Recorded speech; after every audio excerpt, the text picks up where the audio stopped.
Merci d'avoir choisi Canal Congo Télévision pour vous informer. Mesdames, Messieurs, bienvenue à cette grande édition du journal. À Beni, au Nord Kivu, les activités socio-économiques étaient paralysées ce lundi 15 mai 2023. Les portes de différentes boutiques et magasins sont restées fermées.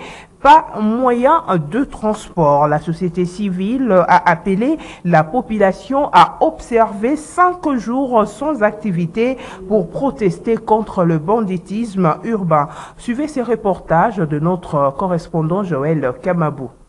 Depuis la matinée de ce lundi 15 mai 2023, les activités économiques sont restées paralysées à Ville de Beni dans la province du Nord Kivu. À la base de cette situation, l'appel de la société civile Force Vive RB de Beni à 5 jours sans activité à date de ce lundi pour décrier la personne de sécurité à Ville de Beni caractérisée par des incursions nocturnes dans des maisons de paisibles citoyens par des bandits armés. Des barricades ont été érigées sur le riz et avenues dans plusieurs endroits de la ville de Beni. Le service de sécurité a été déployé sur terrain pour tenter de rétablir l'ordre public. Au centre commercial de Beni Matonké, des boutiques, magasins et officines pharmaceutiques sont restés fermés. Même situation a été vécue à la grande marché de Beni Kilokwa où des étalages ont été désertés par les commerçants et commerçantes. Même des dépôts, tous sont restés fermés. Une personne a été blessée et mourut quelques heures après. Il s'agit des conducteurs de taxi moto à provenance de Makina, à 30 km de la ville de Beni. Ces derniers étaient tabassés par des manifestants à colère au quartier Lendi. La police annonce l'arrestation de quelques jeunes manifestants. Ces derniers sont à l'état-major de la police nationale congolaise, SIAT et RB de Beni. Le civil appuyé par des groupes de pression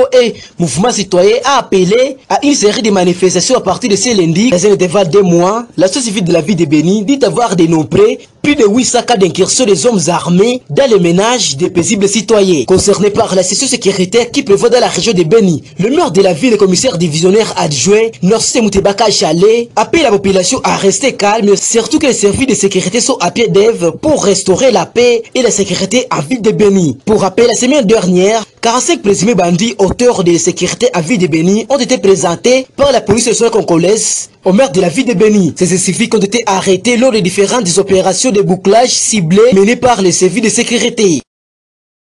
Congo.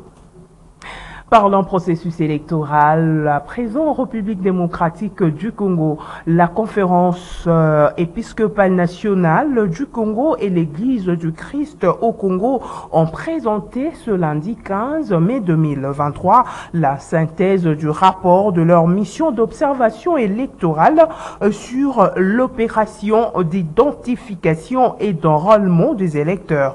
Ainsi, la mission d'observation électorale SANCOS et CC a relevé quelques points forts et faibles. Suivez. Les conclusions. La MOE, SENCO et CC apprécient certaines actions et attitudes observées dans les chefs de la CENI. C'est notamment des sanctions infligées contre certains agents qui se sont méconduits, l'organisation des journées portes ouvertes, et l'ouverture à l'endroit des parties prenantes et encourage à continuer ainsi, voire faire mieux pour la suite du processus. En revanche, les recommandations constructives ainsi formulées dans ce rapport sont donc une invitation à des actions concrètes et réalisables en vue d'un processus électoral inclusif, transparent et apaisé. Ainsi, à l'instar de toutes les recommandations formulées qui gardent chacune toute sa pertinence, la MOE SENCO et CC interpelle la CENI concernant l'urgence d'organiser un cadre de concertation où les cas majeurs soulevés par elle et d'autres parties prenantes seront traités et clos. C'est notamment la situation des centres d'inscription qui n'ont pas été retrouvés sur le terrain et la problématique du matériel électoral sensible tenu par des individus. Le fichier électoral en constitution est porteur de faiblesses dont certaines sont susceptibles d'entamer sa crédibilité. Voilà pourquoi la CENI devrait mener systématiquement son audit interne en se servant des nouvelles technologies disponibles et fiables en évitant de plus en plus tout moyen qui peut renforcer les failles commises dans les centres d'inscription. La MOE Senco SCC espère que la CENI s'en tiendra à la nécessité d'un audit réellement externe conduit par un organisme indépendant et expérimenté afin de rassurer toutes les parties prenantes et favoriser un consensus autour du dit fichier. Il est donc vrai que si ces conditions sont remplies, il y aura un consensus sur le fichier électoral et la confiance du public, lui-même témoin de certains faits soulignés ici, sera de plus en plus restauré. Ainsi, la CENI aura évité que ce processus électoral soit mal engagé. À l'issue de ces rapports, quelques recommandations ont été formulées pour mettre toutes les parties prenantes en confiance. Suivez-les au micro de Nancy Ileka. Au gouvernement, nous avons demandé de publier les plans de décaissement des fonds alloués aux opérations électorales afin de rassurer le public de la tenue des élections à la date prévue, de prendre toutes ses responsabilités afin que les compatriotes qui sont affectés par l'insécurité, en particulier dans les provinces de l'Ituri, du Nord, Kivu et de Maïndombe, territoire de Kwamout, aient la possibilité de voter leurs dirigeants lors des scrutins attendus. Ceci constitue l'une des obligations de tout État. À la CENI, de convoquer en toute urgence un cadre de concertation autour des problèmes majeurs qui entourent le fichier électoral. C'est notamment la problématique des centres d'inscription qui n'ont pas été retrouvés sur terrain, de la question de machines qui ont été retrouvées entre les mains des individus, les cas d'essais n'ayant pas ouvert et ceux ayant connu les dysfonctionnements, etc. Ceci aura le mérite de restaurer la confiance du public à la CENI et le processus électoral lui-même. Et renvoyer les réponses du formulaire lui soumis par la MOE SCC Senco lors de sa participation aux journées portes ouvertes. Mais un point important pour nous, c'est aussi de s'en tenir au principe de l'audit externe. Cette question, comme vous le savez, nous préoccupe autant, du fichier électoral par un organisme international indépendant, avec obligation que ces derniers associent quelques experts nationaux dans les délais convenables en opérant des réaménagements à l'intérieur du calendrier électoral, comme il a été question avec les différentes périodes de rattrapage accordées aux candidats. Ceci pourra favoriser les consensus du dit fichier électoral. Cette question est sensible, comme vous le suivez. L'idée de la MOE SCC Senco n'est pas d'imposer ou de faire pression sur la CENI. L'intérêt de cette étape est de construire les consensus ou l'acceptabilité du fichier qui est la matrice déterminante du reste de notre processus électoral. Donc, nous le disons avec amour et beaucoup d'humilité pour que chacun saisisse la pertinence de cette question. Et nous l'avions dit dans notre dernière communication, il en va de l'intérêt de la CENI et de toutes les parties prenantes pour que cette étape d'audit du fichier électoral soit vraiment un élément fédérateur et centre de consensus sur le reste des étapes du processus électoral. De publier les statistiques des enrôlés par circonscription et par centre d'inscription pour permettre au public d'avoir la traçabilité sur toutes les personnes inscrites sur leur site électoral respectif. Toujours processus électoral en République démocratique du Congo, début ce lundi 15 mai 2023 de l'audit externe du fichier électoral. La Commission électorale nationale indépendante, CENI, a rendu public à travers un communiqué le nom des experts nationaux et internationaux sélectionnés en vue de constituer une mission mixte d'audit plutôt externe du fichier électoral. Suivez l'extrait de ces communiqués choisis par Nadine Chochigombo. La Commission électorale nationale indépendante porte à la connaissance de l'opinion publique que l'audit externe du fichier électoral démarre ce lundi 15 mai 2023 et ce conformément au calendrier électoral rendu public le 26 novembre 2022. À cet effet, la CENI rend public les noms des experts nationaux et internationaux sélectionnés en vue de constituer une mission mixte d'audit externe du fichier électoral. Il s'agit de 1. Madame Jeannette Love de l'Afrique du Sud. 2. Monsieur Mouabi Loufou Chichi du Malawi. 3. Monsieur Joseph Topangou de la RDC. 4. Monsieur Kabeta Kabamba de la RDC. 5. Monsieur Vianney Nzanzou Tawite de la RDC. L'équipe ainsi constituée démarre sa mission par une réunion avec les membres de la CENI au cours de laquelle ils vont, après échange, valider l'agenda de travail de la mission d'audit du fichier électoral fait à Kinshasa le 15 mai. Patricia Ntseya Moulela, rapporteur. Autre chose à présent, l'arrivée prochaine de la force régionale de la SADC pour la restauration de la paix à l'est du pays continue de susciter le réaction. Si Maître Clément Moussa Kayembe craint la multiplicité des forces dans cette partie du pays, Philippe Kazadi salue les efforts entrepris par le président de la République, Félix-Antoine Tshisekedi, pour trouver une solution à la pacification et au retour de la paix dans la partie est de la République démocratique du Congo. Un propos recueilli par John Mukadi. Ils ont dit, qui a dit non à l'EAC, est-ce qu'ils nous ont écoutés? L'opposition a pété qui a dit non à l'armée rwandaise. Le secrétaire exécutif de l'ECD Tchangou, Maître Clément Moussa, fustige la multiplicité des forces d'intervention à l'est de la RDC. Nous avons déjà presque 20 000 de Nations Unies. Vous avez plus de 7 000 de l'EAC, sans compter les autres qui sont là. Vous pensez que c'est comme ça qu'on peut trouver solution à une question sécuritaire? Non à la police rwandaise qui devait arriver à Goma. Est-ce qu'ils nous ont écoutés? C'est cette opposition de PT qui a dit pas question de la mutualisation des forces avec l'Ouganda qui fait partie de nos agresseurs. Est-ce qu'ils nous ont écoutés? Regardez, même les Congolais ne croient plus à ça. Tout le monde ne croit plus à ça. La question de la sécurité de la République démocratique du Congo, c'est une question importante. On ne doit pas mettre des gants, on ne doit pas mettre des sentiments. L'article 63 de notre Constitution nous unit, nous met ensemble.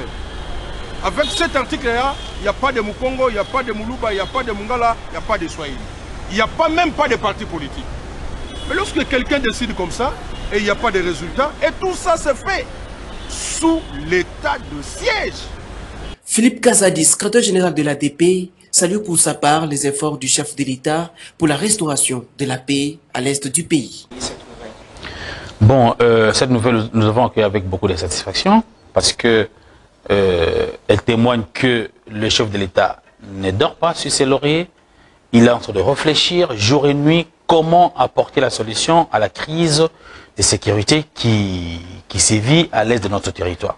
Après la grosse déception qui est la nôtre par rapport à ce que moi personnellement je peux appeler de la trahison de la part de la force de l'EAC, le chef de l'État a tourné a tourné le visage vers la force de la SADC, une organisation qui nous a déjà aidés dans le passé.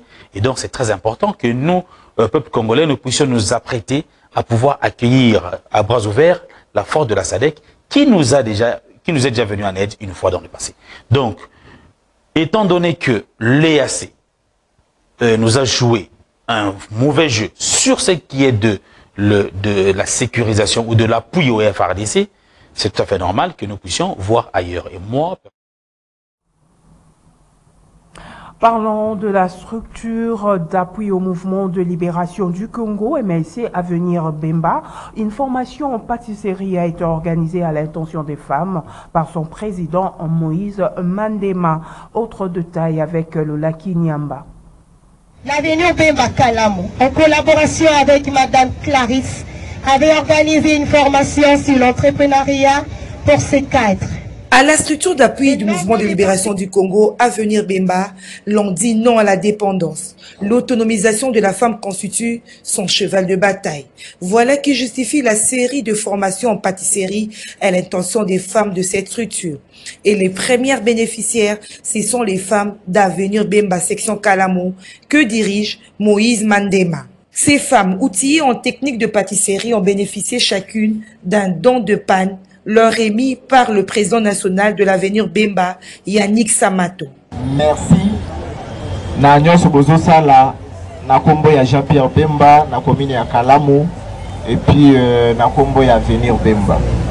Biso na niveau national, miso na biso, matoi na biso, eza toujours epa na bino.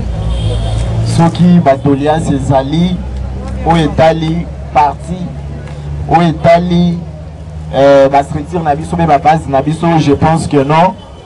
Représentant Yabino oyo azali net intermédiaire na bino na biso azali à travers comité ya Kalamu. Nyonso le karana Kalamu tolandaka de près tomonaka na ba image na ba masolo soit bakomelaka biso toyebi nyonso o bozana ngo nyonso bolingi et puis côté nini bozolinga bokoma.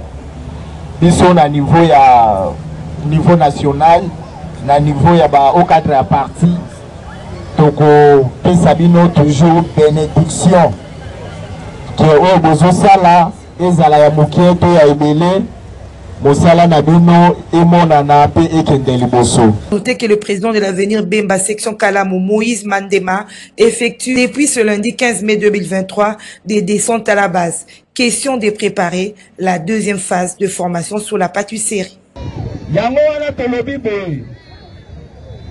Avec cette nouvelle génération, faisons la politique autrement. Toyokani, mon pépé à Sika et la vision à Sika. Baoba ko exploiter bino na ba 5000, na ba 10000, na mbala oyo boli ambongo mais vous votez bangote.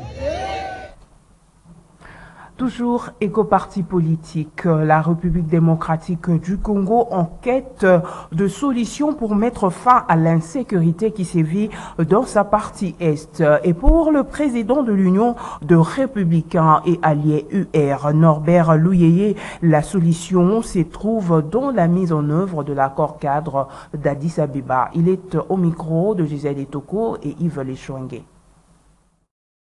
Pour le président de l'Union des Républicains et Alliés UR, Norbert Louyeye, la solution à la situation qui vit la République démocratique du Congo en ce moment ne proviendrait que de la mise en œuvre de l'accord cadre d'Addis Abeba. Son régime doivent savoir que le gouvernement de la République démocratique du Congo est signataire de l'accord cadre d'Addis Abeba. Étant président de la République, Félix Tshilombo a reconnu et a mis en place les mécanismes de suivi de cet accord. Et l'accord cadre est un traité ou accord international. Il est supérieur à l'article 215 de la Constitution. Depuis sa signature, le 24 février 2013, étant supérieur à la Constitution, il ne reconnaît pas les institutions issues des élections de 2018 organisées hors délai constitutionnel. Le président de l'UR a par ailleurs déploré la situation d'insécurité à Kwamout dans le Grand Bandundu et dans la commune de Maluku. Quant à ce qui se passe à Kwamout, dans le Grand Bandundu et dans la commune de Maluku, ville-province de Kinshasa, où on nous présente le conflit Teke-Yaka. Jusqu'à ce jour, nous avons enregistré plus de 2000 personnes massacrées, dont la population civile et militaire. Les cas les plus graves dans ce conflit qui constitue crime de guerre et crime contre l'humanité, celui de l'attaque d'un bateau le long du fleuve Congo où plus de 800 personnes ont été massacrées. Des dégâts matériels avec des maisons incendiées et un mouvement de déplacement massif de la population civile dont les massacres se poursuivent jusqu'à ce jour est élégant. Ce qui est regrettable du côté du pouvoir en place qui devrait fixer l'opinion, il ne dit rien de la nature de ces rebelles qui sont identifiés par leur morphologie, parlant swahili, kinyarwanda et anglais, des langues purement étrangères, ce qui prouve à suffisance que ce conflit n'est ni Teke ni Yaka. Les Congolais doivent comprendre que nous sommes en train de vivre ce qui se passe à Beni et en Ituri avec le phénomène ADF. L'humanité a célébré ce 15 mai 2023 la journée internationale de famille. Une journée qui offre l'occasion de promouvoir la sensibilisation aux questions relatives aux familles et d'accroître la connaissance des processus sociaux, économiques et démographiques qui affectent les familles. Un reportage de Nancy Ileka. La célébration de la journée des familles vise à sensibiliser à l'impact des tendances démographiques sur les familles. Proclamée par l'Assemblée générale des Nations unies dans sa résolution du 20 septembre 1993, cette journée est une manifestation qui reflète l'importance que la communauté internationale attache à la famille, cellule des bases de la société, ainsi que l'intérêt qu'elle porte à la situation des familles dans le monde, et inciter les gouvernements à faire porter leurs efforts sur la politique familiale. La journée internationale des familles est une occasion de mieux faire comprendre les problèmes que connaissent les familles et stimuler les initiatives appropriées. Elle pourrait devenir un facteur de mobilisation très puissant dans les pays qui cherchent à apporter une réponse aux problèmes qui se posent aux familles de chaque société. En République démocratique du Congo, les familles subissent des divisions pour diverses causes, notamment liées aux croyances religieuses. Vu que nous demeurons dans l'intégrité alimentaire, il n'y aura même pas de paix. Avec nos familles, nous avons aboli, nous n'avons pas respecté notre culture. Nous sommes à 80% de pauvreté. Donc personne n'est pas à mesure de supporter la charge familiale. Il faut abolir toutes ces églises. Ce ne sont pas des églises, ce sont des ONG, des boutiques de prière pour moi. Oui, c'est un problème sérieux. C'est ces prophètes qui viennent perturber les foyers avec leurs prophéties. C'est une pratique condamnable, mais c'est ça aussi la vie. Mais dans le passé, on n'avait pas ce genre de problème. Mais c'est aussi un sérieux problème. Aux hommes d'être responsables, hein. Si un pasteur te dit quelque chose, tu dois essayer de bien réfléchir pour voir si c'est vrai ou bien si c'est faux. Cela dépend d'une personne à une autre. La Journée internationale des familles offre également l'occasion de mettre en relief la solidarité qui unit les familles dans leur recherche d'une meilleure qualité de vie. En société, peut-on parler de l'escroquerie de résultats de la DVD loterie en République démocratique du Congo? En tout cas, les Quinois qui se sont livrés à cet exercice pour immigrer au pays de l'oncle Sam s'inquiètent. Nos reporters ont interrogé à cet effet Jafar Amani, responsable du Super Café et spécialisé à la DVD loterie, qui parle d'une folle rumeur. Suivez. Certaines sources font état de la disparition des résultats de DV Loterie édition 2022 pour la République démocratique du Congo. Une situation qui préoccupe les Congolais qui ont joué à cette loterie dans l'espoir d'obtenir le visa d'établissement aux États-Unis d'Amérique. Ce sujet qui alimente le débat ces derniers temps n'a pas laissé indifférent le propriétaire du Cyber Jafar spécialisé dans ce domaine. Moi aussi, je suis surpris de voir dans les réseaux sociaux, comme tout le monde, il y a un message qui circule disant que les résultats de la loterie DV pour la RDC a été perdu dans les serveurs. Et je tiens à confirmer l'opinion où la population congolaise, surtout ceux qui ont participé à ces programmes DV, que cette information elle est fausse. C'est une information qui a été créée par des gens mal intentionnés, peut-être pour décourager les participants à ces programmes DV. Donc ce tweet-là, c'est un tweet qui a été fabriqué de toutes pièces, donc c'est un faux message. Donc on ne peut pas se baser à un message que les gens écrivent pour balancer. En ce moment, nous avons des résultats qui sont disponibles depuis les 6. depuis le 6 mai, les résultats étaient disponibles comme c'était prévenu. Malheureusement, ce message-là a commencé depuis le 3 mai. Et c'est ce qui a fait que beaucoup de gens ont cru que c'est la réalité. Or, ce n'est pas la réalité. Ce message-là, c'est du mensonge. Donc, je tiens encore à rappeler à tous ceux qui ont participé à ces programmes DV que les résultats sont bel et bien disponibles. Donc, nous appelons à tous ceux qui ont participé au DV Loterie de venir dans nos cyber pour vérifier. Ils doivent être munis de leur accusé de réception dont il y a la confirmation des numéros quand vous avez joué. Vous venez avec dans nos cyber ou bien vous pouvez vérifier directement dans les sites des départements d'État. Vous pouvez taper www.state.gov. Là, vous pouvez voir les résultats qui sont là.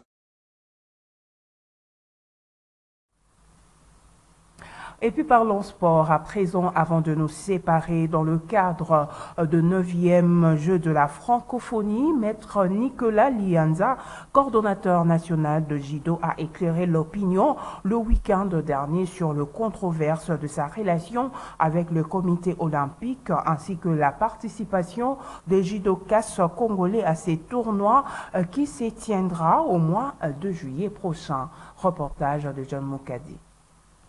Mise en place par le ministre des Sports depuis juillet 2022, la coordination nationale de judo éclaire l'opinion sur sa relation avec le comité olympique congolais et plonge sur les 9e Jeux de la francophonie au regard de la lecture faite par la Fédération internationale de judo. La particularité, la spécificité du judo, c'est que les Jeux de la francophonie ont été parmi les tournois internationaux alignés dans le système général de gestion de judo qu'on appelle le judo base. Donc la FIGE considère les Jeux de la francophonie comme étant un tournoi majeur. Voilà pourquoi le judo congolais, qui est représenté par la coordination, qui est le seul mandataire habilité à inscrire les athlètes, habilité à représenter la Fédération internationale du judo au Congo, est en train de prendre en charge cette discipline. Pour nous, c'est une double responsabilité, à la fois étatique sur le plan national en tant que représentant de la Fédération internationale. La RDC Judo est en train de revenir dans la scène internationale. Il faudrait retenir que dans le cadre des préparatifs des Jeux de la francophonie, nous avons 2 grandes phases. La première phase, ce sont les différents tournois internationaux qualificatifs des différents rencontres internationaux, notamment de la francophonie. C'est dans ce cadre que les léopards judo, dames et hommes seniors et juniors ont participé cette année à plusieurs compétitions. Nous sommes allés en Alger, nous sommes allés à Douala, nous sommes allés à Antalya pour ceux qui sont à l'international, nous sommes allés à Tunis pour ceux qui sont à l'international. Ces différentes compétitions préparent nos athlètes à la compétition tant attendue de cette année qui sont les Jeux de la francophonie. Ça, c'était la première phase préparative à travers les tournois internationaux. La deuxième phase, c'est le camp d'entraînement que le gouvernement congolais va financer. Si tout va bien, nous serons en dehors du pays où on va bloquer les athlètes, où ils auront une série d'entraînements, d'enseignements intensifs pendant une période à déterminer. Et ces 2 grandes activités nous permettront de venir affronter les Jeux de la francophonie avec toute sérénité. La structure organisatrice des Jeux de la francophonie en République démocratique du Congo s'appelle le CNJF, Comité national des Jeux de la francophonie. Et dans le CNJF, en ce qui concerne la discipline de judo, c'est la fédération à travers sa coordination. Nous avons le directeur technique, Maître Pija, qui participe, qui a même été désigné officiellement comme étant directeur technique du compte pour le compte de judo. Nous avons assisté dans les différentes réunions. Le ministère des Sports et Loisirs, dirigé par son Excellence François Kaboulou, Mona Kaboulou, quand il convoque, c'est la fédération à travers la coordination. La Fédération internationale de judo, représentée dans le CNJF par M. Michel Huette, lorsqu'il organise des séminaires et il convoque, c'est la fédération à travers la coordination.